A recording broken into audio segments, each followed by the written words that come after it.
going down as of this week, don't we? So Yep. just to let everyone know, we've got a podcast coming out, right? Yeah, absolutely. I'm fired up. And you were just gonna send me through a document on, all things X trials and why the hell we're doing this. So Yep. because I haven't even seen that yet, do you want to, rattle that off for us? Well, yeah, to a certain degree. Yeah, I can't remember what I wrote. But no, what's important to me with this thing is getting people the information that they actually need. One of my biggest frustrations is that we got all these people with problems, and many of the solutions to the problems are sitting in a filing cabinet somewhere, waiting for it to fit someone's business plan. And no one wants to talk about it, or everyone wants to discredit it, or pretend the science doesn't know about it right up until the moment someone's ready to make money from it. And it drives me absolutely crazy because they do these, meta-analysis and these large epidemiological studies or something to say that it may not work for you as an individual because it didn't work for everyone.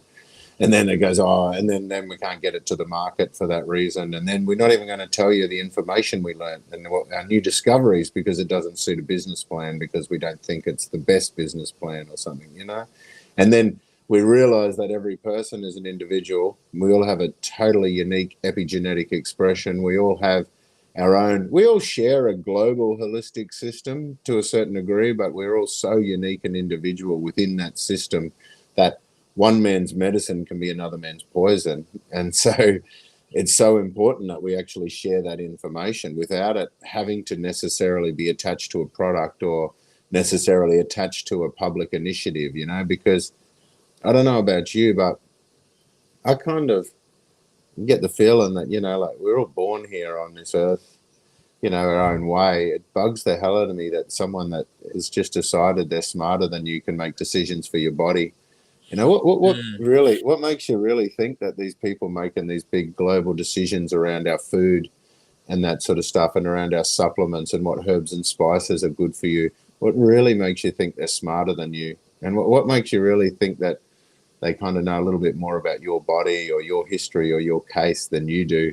And, also what makes you think they actually care about you feeling good or not, Yeah, exactly. More often than not, they make these rules because it suits some agenda at some stage. Like if you have a look at that bullshit from the sugar lobby, like years ago, it's all published, proven that these guys were paid to create fraudulent science, to basically discredit fats and say sugar's fine for you. And they did that. And 50 years later, they published the data, I think 30 to 50 years later, they've gone through and gone, look, it's a known conspiracy fact that these guys were fraudulently paid to create the science that suited the industry.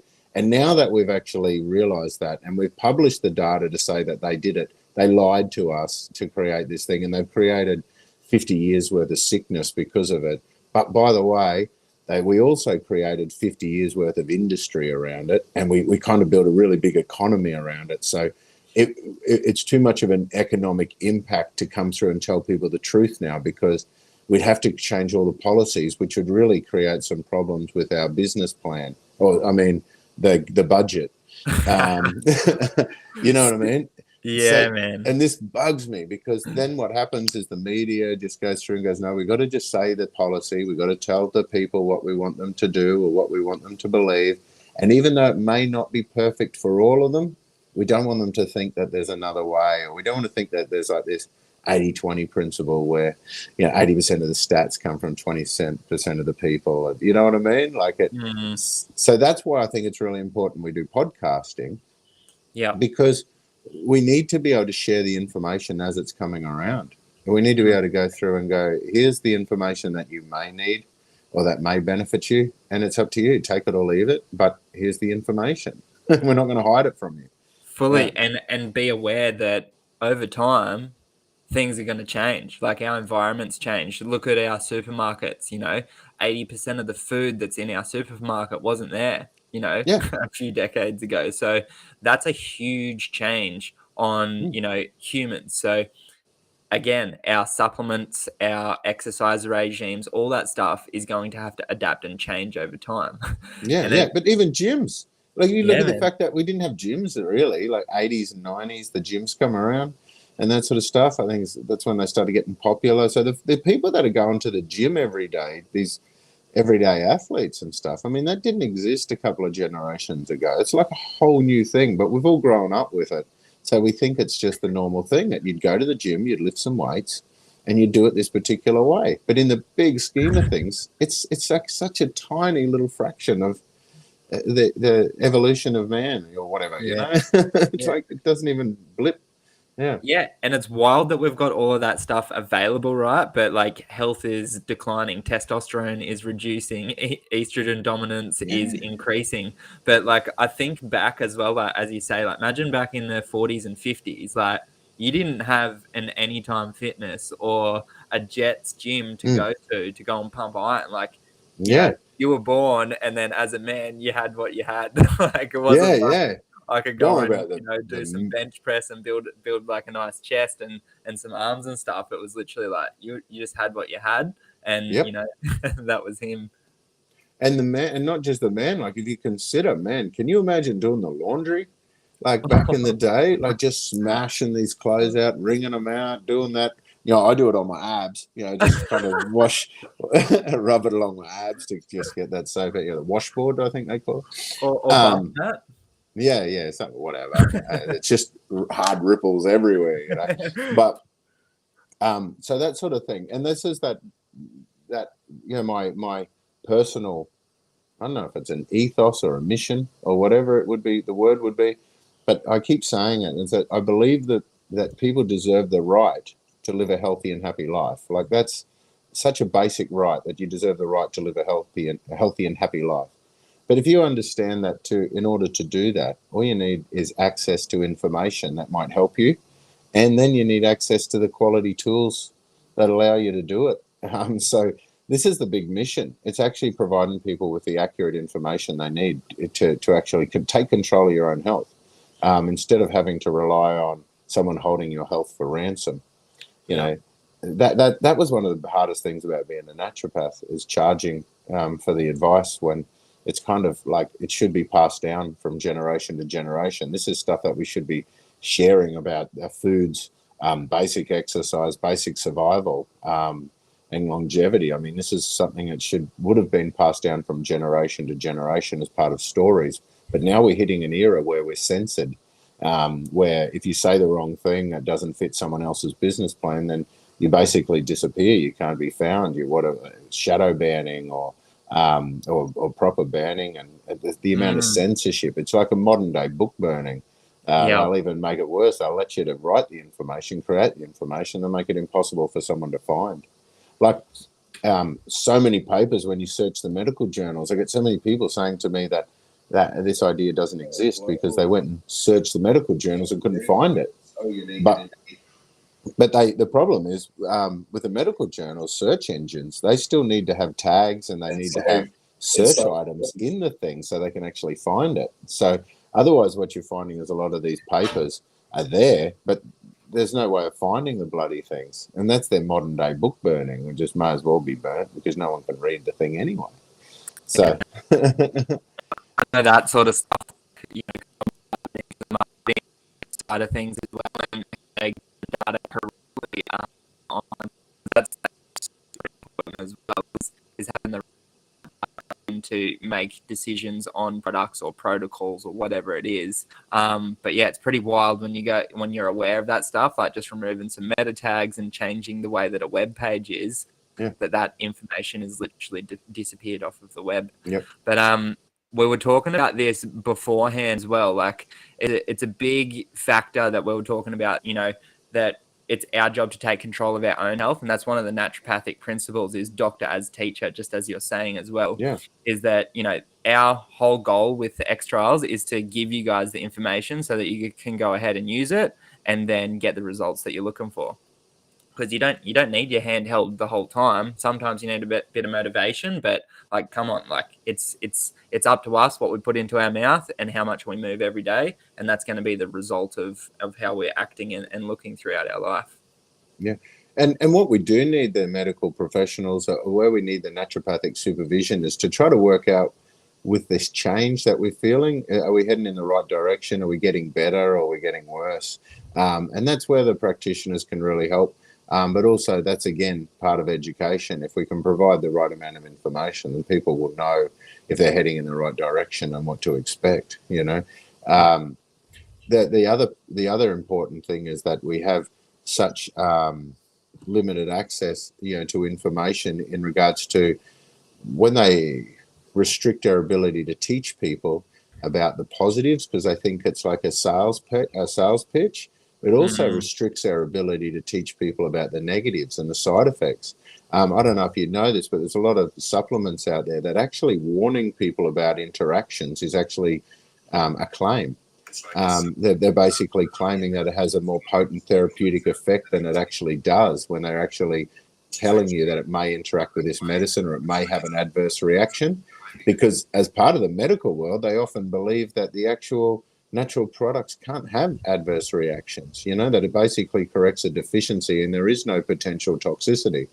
But, you know, we see it all the time. Oh, iodine, man. I am seeing so much abuse of iodine at the moment. It's driving me crazy.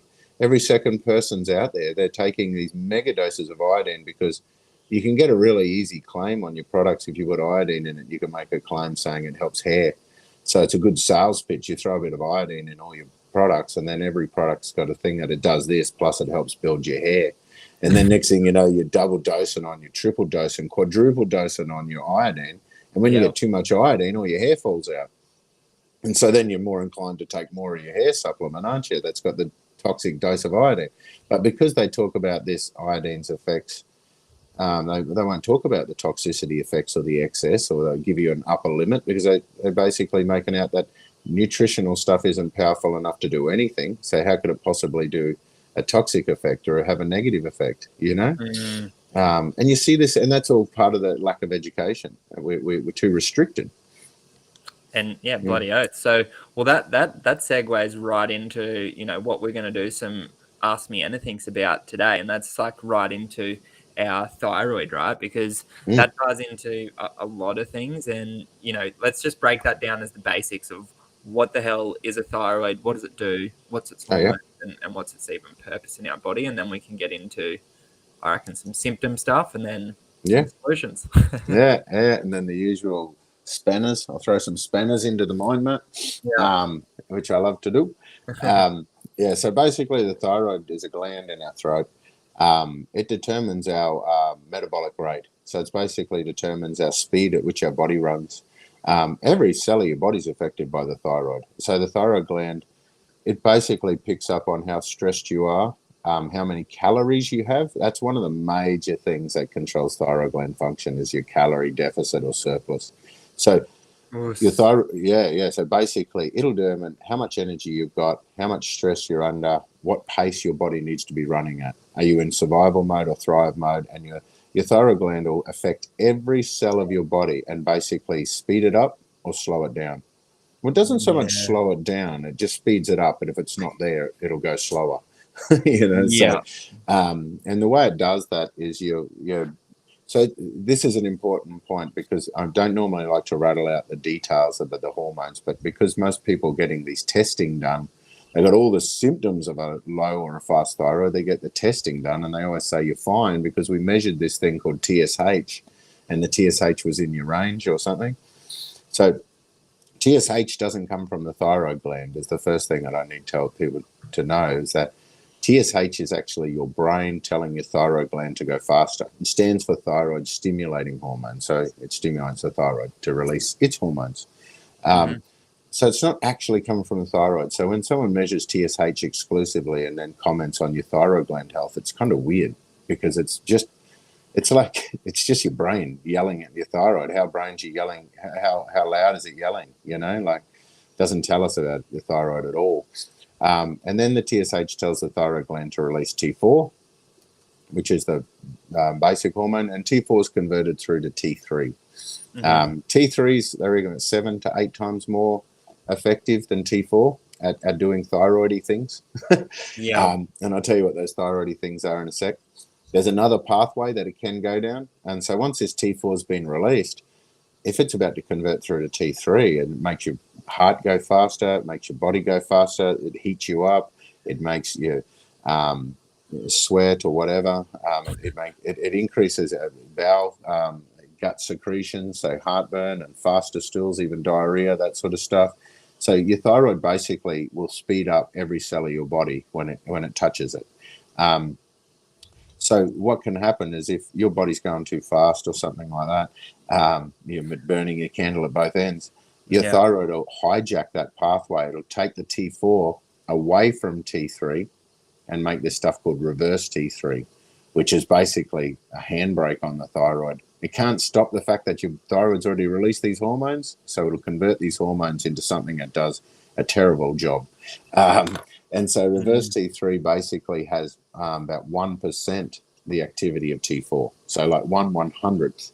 So if your T4 converts to T3, then like I said, you get 7 to 8 times the effect. But if it actually goes down the pathway, it's like down the reverse T3 pathway, and you've got 1/100th of the effect. So it's like the conversion between T4 going down T3 to reverse T3 is what's that mass? We're looking at 700 to 800 times the effect from one to the other on your metabolism.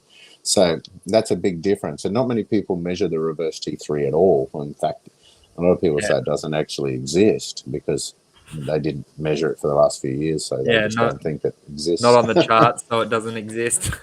So you can imagine just measuring TSH and saying, well, your TSH was in a range, so you're fine. Now, and this is the thing that really messes things up. So when your TSH goes high, that's like your brain yelling at your thyroid, go faster, you lazy bugger. Yeah.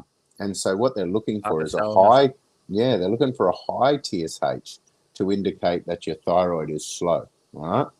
Now, understand this one basic concept and you realize how rubbish that whole TSH system is. What if I was to tell you that TSH is made predominantly of zinc and so is T4? Now, what happens if you have a zinc deficiency? You can't release the thyroid hormones, you can't convert the thyroid hormones, but the actual signal from the brain to your thyroid is also made of zinc, and you can't even make that. So everything's going to go slow, and you would never bloody know because they're only measuring one hormone. So you see what I mean? If you measure these ratios, so if TSH is high, then technically your T4 should be really low. So we've got to have a look at these ratios. So unless they've gone and measured all the ratios, TSH, T4, T3, reverse T3, then we don't know. And then we've got to look at these thyroid autoantibodies and wonder what the hell's going on, because our immune system can also be recruited to speed up and slow down the thyroid. Because, we can't just rely on raw materials like iodine to control the speed of the thyroid, because we got people overdosing in supplements. They'll be running like idiots. So you got to have this. And some of those supplement regimes that I'm seeing, like for some of these people that are stacking like multiple products with the claim of hair in it for the iodine, just keep an eye on that iodine. The levels that we recommend for nuclear emergency medicine to protect your thyroid during a nuclear, when Chernobyl or something, or when that Fukushima happened, they're using about 1,200 micrograms of iodine. Now, a lot of these capsules that people are taking have got 300 micrograms of iodine in each. So these people are taking 3 or 4 supplements. They're actually taking the same levels that you would take to protect your thyroid from radioactive iodine that comes after a nuclear emergency, which you'd normally need government approval for. But when they're stacking hair and energy and hair and sleep and hair and focus, or hair and iodine, hair, then all of a sudden they're like going full radioactive, not radioactive, but they're just overdosing on iodine. And then now what else do we use iodine for? Sterilizing things, don't we? Betadine and iodine. We use iodine throat gargles and stuff because iodine oxidizes and sterilizes things, so it can cause major problems with your microbiome by overdosing on iodine, especially when it's not found within the foods, it's taken in a supplemental form. But it also oxidizes the mucosal membrane. Now, 80% of our immune system's found coating your mucosal membrane. You start oxidizing your mucosa and damaging the microbiome at the side of the mucosa, all around your throat, where your thyroid happens to sit, then all of a sudden you can get an autoimmune reaction, actually an autoimmune reaction against your iodine. And then that can actually trigger Hashimoto's. And anyone with Hashimoto's can actually have an iodine autoimmune condition. It's a bizarre thing. And so what we used to do, what we do is we protect the mucosa with things like glutathione when you're doing the high doses of iodine. So it's really interesting to see that we can protect a lot of people from the excess iodine with glutathione. And then the whole world goes, oh, glutathione's not absorbed. We need to make it lipophilic in drops and get it into the system. But then it bypasses the membrane. So like the old school glutathione and capsule powders and stuff like that with the iodine would protect against a lot of this. But the iodine intoxication almost is what people are doing. And they're creating a lot of problems with their mucosal immunity and mucosal barrier and microbiome. And that can contribute to major thyroid disorders. And hair loss. So if you have a look at it, so the low thyroid symptoms is you get dry skin, dry hair, you're cold, poor circulation, periods, get really heavy periods, really sore boobs and lumpy breast tissue. These are all the symptoms of low thyroid. You get slow digestion, so you tend to constipation, bloating, you get really low stomach acid. And with a really low stomach acid, you can't absorb things like iron. Yeah. And now my mind map just starts to go crazy through my brain, because then I look at iron is 100% dependent, required for thyroid peroxidase. And thyroid peroxidase is actually the enzyme inside the thyroid that makes thyroid hormones. So if you are anemic and iron deficient, then your thyroid peroxidase enzyme can't function. And therefore you can't actually make T4. And if you can't make T4, then you can't make T3. your T3, you can't get good stomach acid, you can't absorb iron effectively. So it's another one of those big vicious cycles. Yeah. So iron deficiency is really common. More common to see an iron deficiency in low thyroid than it actually is to see iodine deficiency. Which is crazy. Yeah. That's a bit of a spin out there, eh? Because it's so common for, to just think straight away, thyroid, iodine straight away. Like that's just you go to, and especially when you're looking at, all the health food stores and whatnot, like that's what they'll tell you to have straight away. But we did have a couple of questions roll through. A pretty good one actually that I'm sure that we'll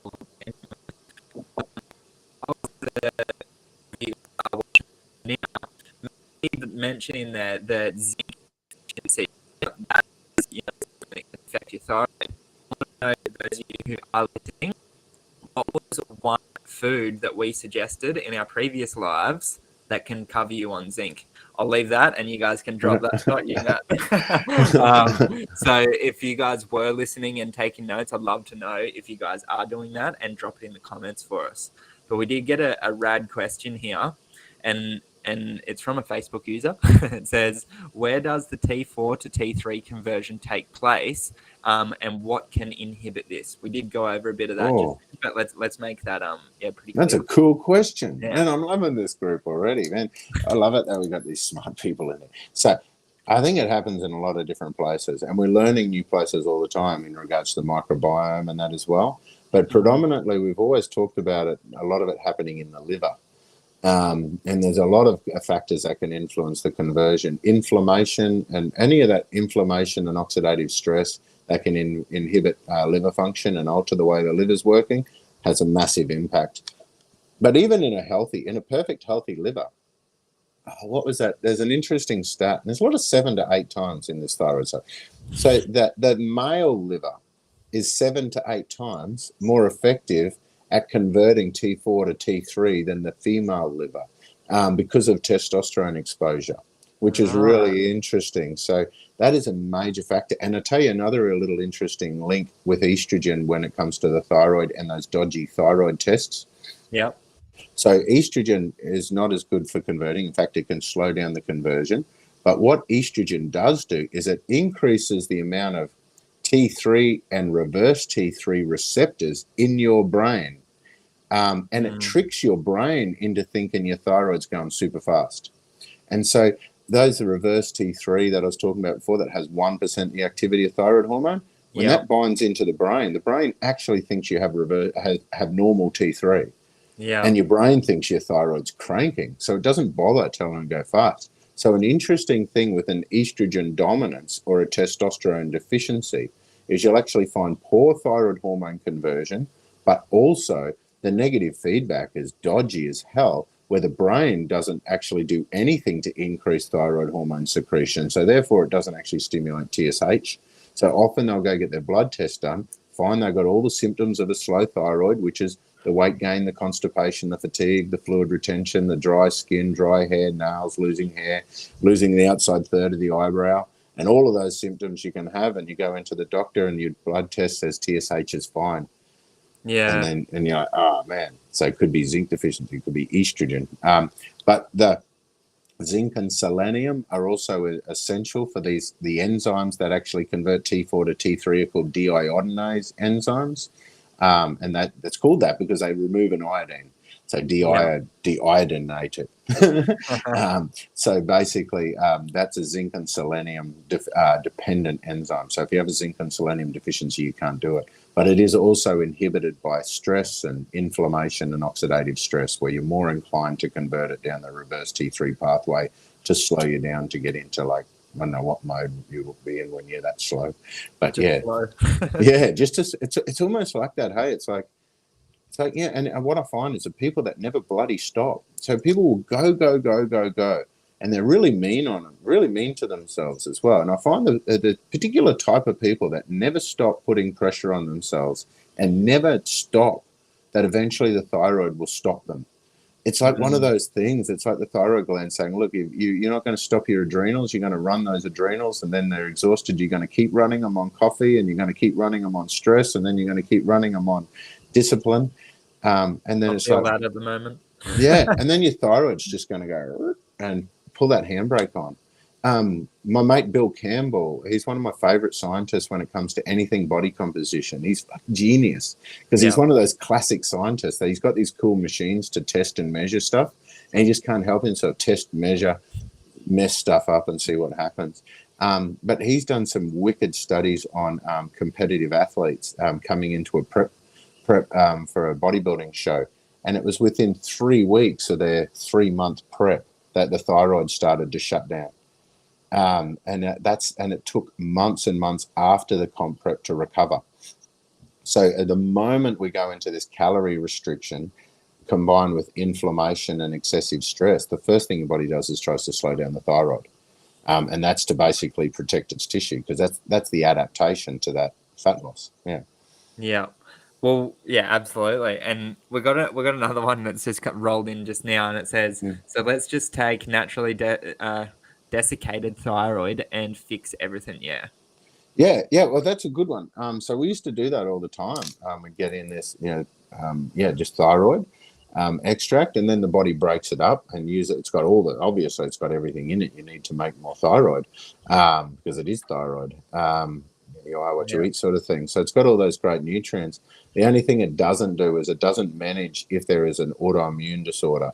So, for example, if you have had some sort of immune dysregulation that's created some sort of thyroid autoantibodies, in some cases the desiccated thyroid can make it worse, because it can actually be an antigen that will trigger further immune response. So when the immune system samples this thyroid coming in through the diet, it's like, man, smash it here. We're already smashing the thyroid on the inside of the body, so let's smash everything. You know what I mean? So it's very good if you've got an excellent source of all the nutrients you need to support thyroid. It's just a little bit of a tricky one if you already have some sort of an autoimmune thyroiditis or something like that. You could trigger it off. And also, we're still learning about the effects that these things have on the microbiome. Because don't forget, the microbiome utilize all of these hormones, and they can make them, they can convert them, and I'm not sure what will happen in that instance when we do it. But to me, that follows the law of nature. I'm always cool for people to eat organ meats and stuff if it's clean, I suppose, because it does follow the laws of nature, in my opinion. Yeah, spot on. Well, have you got any other things that you want to touch on with thyroid? Because I reckon we just cranked over a lot of it there. But just for all of the listeners that have jumped on here live and any of you guys watching the replay, how we're going to roll with the X Trials moving forward. Every Friday, we're going to do an Ask Me Anything. So you guys can ask us whatever, and Matt will just answer as he has been. And then from there, we're going to be releasing our podcast next week as well. So that, we've got a podcast episode every single week. Matt's just gone. Oh, he's back. Man, I can't hear it. Oh, you I can't hear can't it? hear anything. Can you hear me? Yeah, I can hear you fine. Because the wife just called and then it just like kind of screwed the whole video. I Yeah, can't hear anything now. maybe. Oh, whoop. Yes. So you should be I on don't know what fine. I've done. I'm Um, gone. we do have a question about halogens. Can you hear me at all, Matt? No, he's gone. All right. So halogens. So I'm assuming that you guys want to talk a little bit about hallucinogenics and whatnot. This is a subject that I absolutely love. Matt's coming back I on. gotcha. That work? Yeah, you're back on. Oh man, I forgot to do that like do not disturb thing, and then I got disturbed. So Um, good. yeah. What did I So miss? you didn't miss much.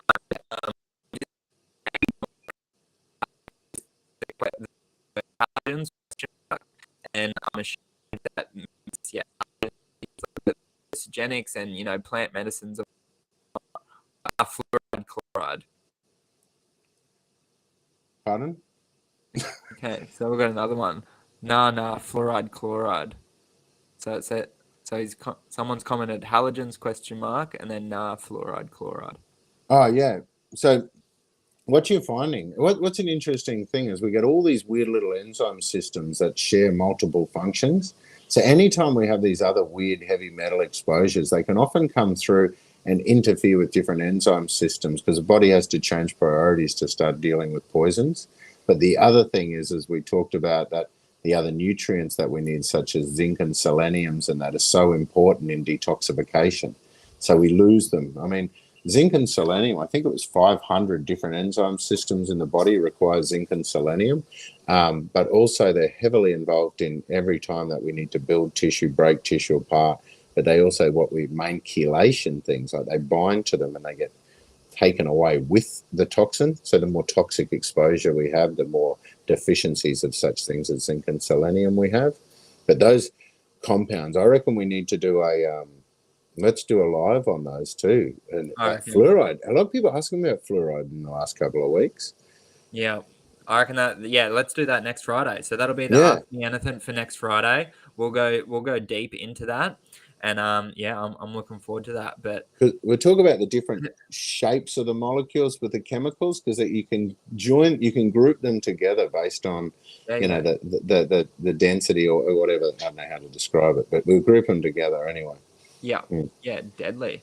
Well, that'll be sick. Have you got any suggestions? Because we went through all of that info there. Like, what would be just some base foundational stuff to be able to test yourself if to see if you've got a hypo or Yep. hyperthyroid, or if you've got a half decent one, and then what would be some suggestions if they were on either side of that, supplementation wise or food wise?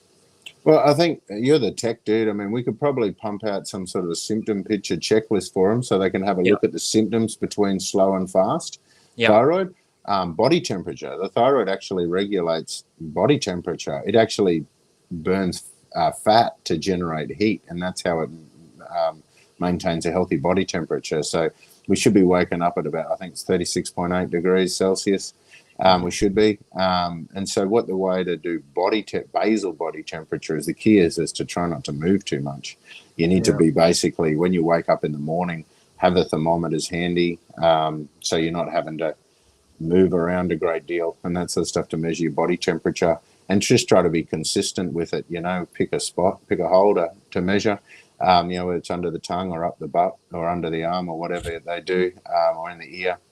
Just pick one, because you just don't want to cycle around and end up on the last day where it's stuck under your tongue after it's you don't go ear, armpit, butt, tongue. But no, you want to so you're going to measure your basal body temperature is a good one. And if you're running fast, it's a good indication that your thyroid's fast. But if you're running slow, then you're cold, then your thyroid's probably cold.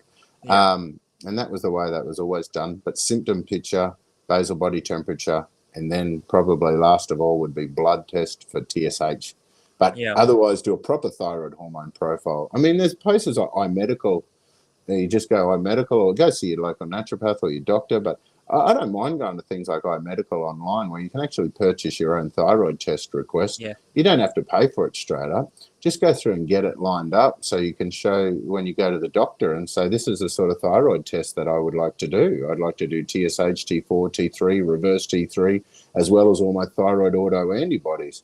And then see if the doctor will do it and make it Medicare abatable for you. But normally they only do the TSH, so Wild. do it yourself. And you can just show the doctor. It costs about $100 or something. And, I'll just pay for it and get it done properly. So we're not going through this, not having this TSH discussion every bloody week. Especially if man, seriously, if you have a look at the symptoms of a slow thyroid and you got them all, or if you got enough of them, and then your basal body temperature is cold, like you're just running cold.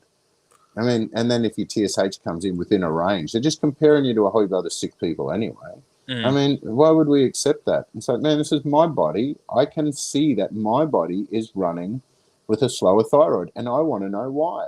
And if you don't have the dodgy thyroid auto antibodies, you've made sure you're not deficient in zinc, selenium, iodines, tyrosine, iron, just got the basic nutrients covered, not excessive amounts, just basically make sure you've got them in your system. Then basically the last thing, if all that's sweet, then just have a look at your levels of stress and how many calories you're eating. And and don't forget too, this intermittent fasting is like the intermittent bits, not just that it's supposed to be done for half a day. The intermittent bits that you're supposed to cycle through it. You don't do it all the time because your body will adapt. And so if you don't eat all day and then thinking, oh no, I'm just doing a fasting campaign, well, sooner or later your thyroid's going to adapt to that and go, this person doesn't eat all day. I'm going to not push the throttle for them all day. I'm going to keep that metabolism slow all day. That way, and then, people say, oh, but at first when I did it, I was really hungry, but now I've adapted. I just don't feel hungry anymore. I can go all day without eating. It's no problem. It's because your thyroid's slowed down. Your thyroid's gone. Yeah, so it's going, your thyroid puts a handbrake on it. It goes, oh man, this person's got no metabolism today, so and they're not eating. I'm going to shut them down.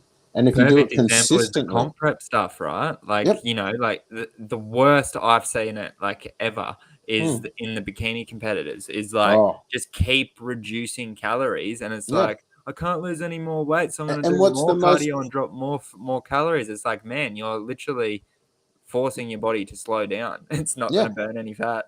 Yeah, and the most common prescribed pharmaceutical drug, whatever they call it when they take the gear and that sort of stuff, is thyroid hormone. And so the first thing that'll happen is they'll prescribe thyroid hormone because they're getting all the symptoms of a slow thyroid. And then diuretics because one of the symptoms. Yeah, exactly. And then you have a look at other coaches. You have a look at some coaches like, that's why I love people like Mick Galley and that. That doesn't do it as so much where he's crunching numbers all the time. He's just talking to people, looking to people. Most of his athletes continue to eat more and more and more coming into comp because as their metabolism's cranking, they continue to stoke the fire by increasing actually how much they eat to keep their metabolism firing, as opposed to putting people into starvation mode, because we mentioned the thyroid symptoms also include a lot of fluid retention. So not only do your metabolism slow down, and also if you don't have thyroid, you can't build muscle. So it's essential for muscle development, bone development. And a lot of people also forget, I don't forget about it, but thyroid also responsible, not just thyroid hormones, but we're also talking about calcitonin. So thyroid also regulates your blood calcium levels. And people always go, oh, calcium's just bone and teeth. But no, calcium is your on switch for your whole neuromuscular junctions.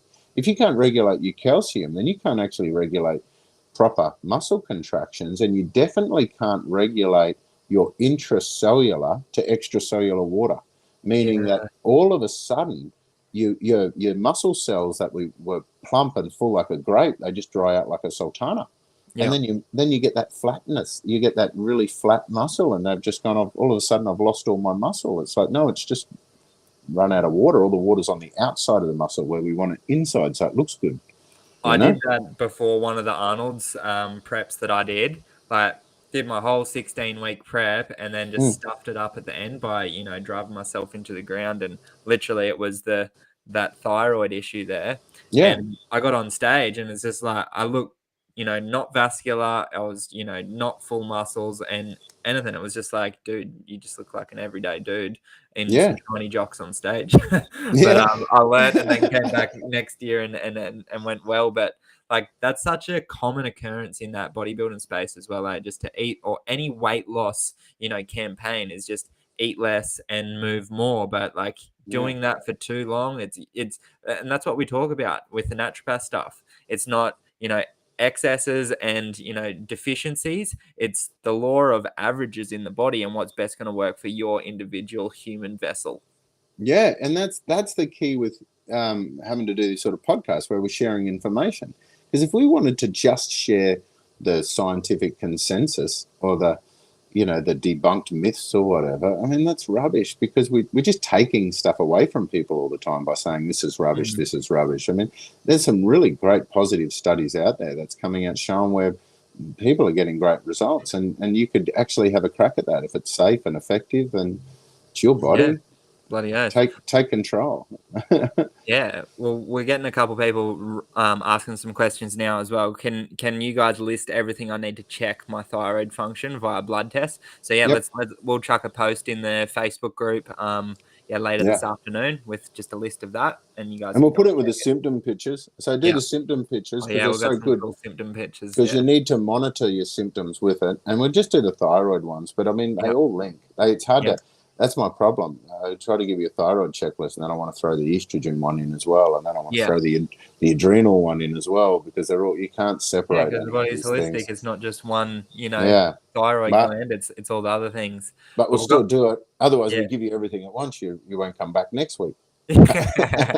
Exactly, or just complete overwhelm and overload. But we've got one here as well. Why does it affect women more than men? A lot of this estrogen testosterone ratios. Estrogen significantly screws stuff around when it comes to this metabolism, because it's so damn important when it comes to maintaining body composition for reproduction. And so it's just prepping for if you're starving and still need to be fertile and stuff like that.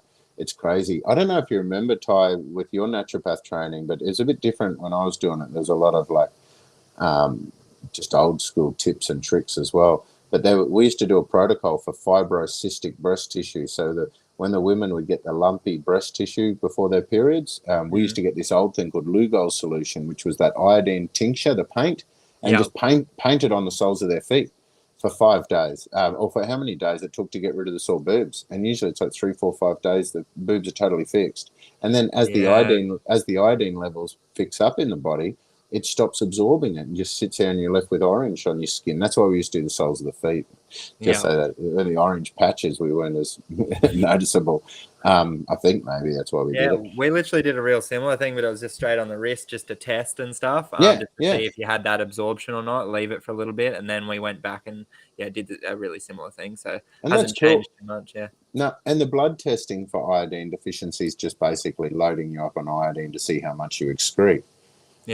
Just to see what your levels are. So, that's interesting. But the other thing with the difference between men and women, there's a massive link with the estrogen also influencing the way antibodies are formed.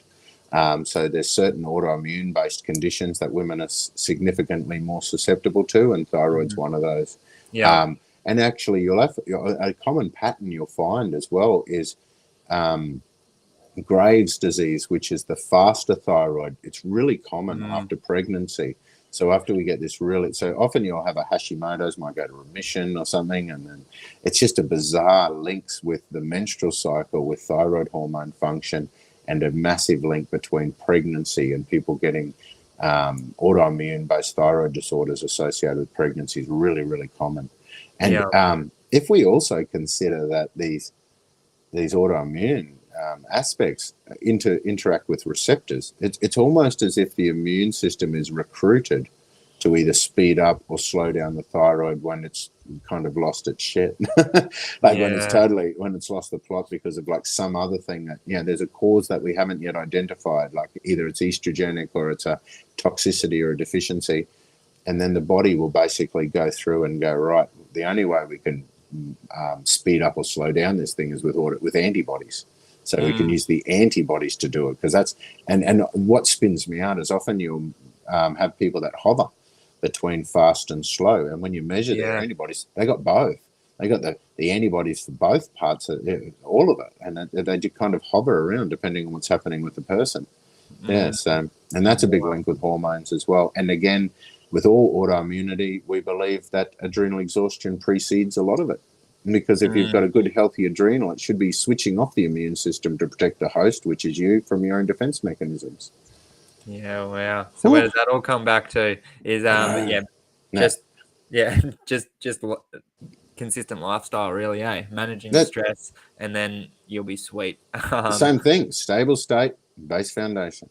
When I talk about stable state and base foundation, it's making sure we have the nutritional integrity to do what we need to do. See, nutrients, vitamins, and minerals and that, they just make sure you're capable of doing things. Like, they don't force things to change. This is what bugs me when people take mega doses of vitamins thinking that they can't do any harm. They're only going to be good for me. And then the excess, you'll just wee out. Have a look how bright my wee is, you know.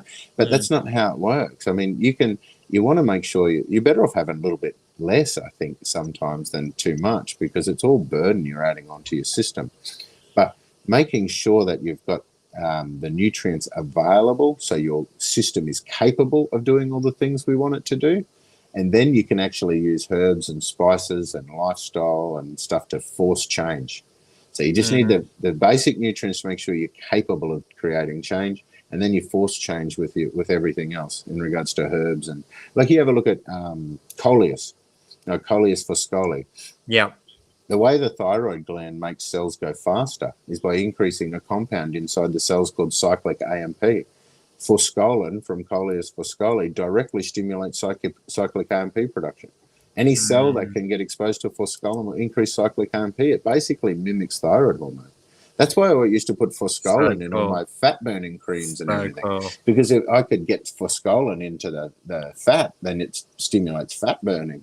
But the problem is when we tried to take foscolin as a fat loss product, because remember I mentioned earlier that if your thyroid's going fast, then your mucosa makes more mucus and everything in your gut's run faster. So when you take a tablet that mimics thyroid hormone, your guts go super fast. You get the green apples, you get like the green apple splatters and heartburn before you actually get anything systemically. And by the time you want to get it to your fat tissue under your skin, you've basically sped up every part of your body first. You're buzzing like an idiot just to get some to your fat tissue. So as a supplement, it doesn't always work that well. You need like a full strategy to be able to get it through your body. Yeah. Well, and that comes down to, the product development and product design. I was actually talking with Brooke last night about that, is, the differences in, consuming, so orally taken, supplements or medication versus topical, and, when you would apply them in different scenarios. And it's wild that some of the treatments out there are oral, but then it's like, you could have an issue on your face, but then you're like taking it orally and it's just completely, going nowhere near I know. opposed to, it's like you might actually only get like a minute amount of that supplement back to the place after it's gone through your gut and all that sort of jazz. Yeah, but then we got the opposite as well. Like, people trying to put collagen through their skin to get collagen in the dermis when the collagen simply doesn't fit. Like, it has to come in through that way to feed the dermis, and that's where it's actually made from. It is really nice on the outside. It makes a really nice moisturizer. Because it doesn't get absorbed, it creates a barrier, which is how moisturizers work. It's excellent for that. But if you want to use collagen to build collagen in your skin, you've got to take it internally. And that, so it's trippy, huh? But then if I wanted to sterilize a microbe, or something like that, you'd want to go direct, know? So, absolutely. Well, that's a whole nother kettle of fish for another day. What do you say we wrap it up this week? And you guys that are watching live, we will be dropping in, later today, like those tests for the thyroid issues, so that you guys know where to get all that information and go and check it out for yourselves. Peace. Do it. All right. See you later, guys. Thanks everyone for jumping on.